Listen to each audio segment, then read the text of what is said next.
सगळ्यांनी एकत्रित या.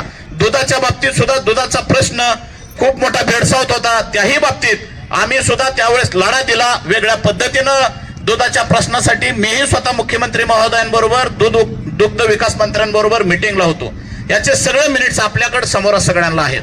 म्हणजे शेवटी शेतकरी प्रश्नासाठी आपल्याला भांडावं लागल आणि म्हणूनच आज शिवाजीभाऊ पाटलांच्या नेतृत्वाखाली या टेंभुर्णीला दुय्यम निबंधक रजिस्टर ऑफिस तयार झालं पाहिजे आणि अप्पर तहसीलदार ऑफिस या आपल्या भागामध्ये तयार झालं पाहिजे. या दोन मागण्यांसाठी आपण सगळेजण इथून पुढे ज्या ज्या ठिकाणी जिथं जिथं लढा उभा करायची संधी येईल तिथं तिथं आपण शेवटी लढा उभा करून निर्णय घ्यावे लागतील. आणि शेवटी बघा शासन सुद्धा कधी नमतं. शेवटी जनरेटा हा सगळ्यात महत्वाचा भाग आहे. जनरेटरशिवाय शेतकऱ्यांचे प्रश्न लढ्याला कुठलीही धार येत नाही. म्हणून आज ही सगळी मंडळी आलेली आहेत. आज आपण जेवढे आहोत आपल्या पाठीमागं प्रत्येक माणसाच्या पाठीमागं 100 ते 200 माणसं म्हणली तर हा आजचा लढा आपला हा 10,000 लोकांचा लढा आहे एवढं मात्र नक्की आहे. म्हणजे आपल्या बरोबर 10,000 लोक आज मूकसंमतीनं आहेत.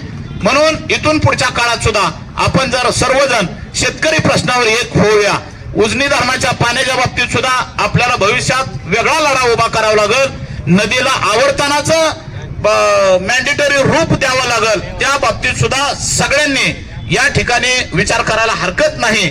आणि आताच आपण बघितलं की तहसील कार्यालय मंजूर करणं आणि दुय्यम निबंधक रजिस्टर ऑफिस या ठिकाणी मंजूर होण्यासाठी जिथं जिथं आम्ही रयत क्रांती संघटनेचं मला जिथं जिथं कुठं मदत असेल शासन स्तरावर जरी असली तरी आदरणीय सदाभाऊ खोत साहेबांच्या जिथं कुठं आपल्याला उपयोग पडल त्या त्या ठिकाणी त्यांची पण मदत घेऊया. आणि शिवाजी भाऊंच्या माध्यमातून आपण हे दोन प्रश्न मार्गी लावण्यासाठी आपण सगळेजण त्यांच्याबरोबर भविष्यात उभा राहू एवढाच मी ठामपणे विश्वास देतो आणि इथंच थांबतो. धन्यवाद.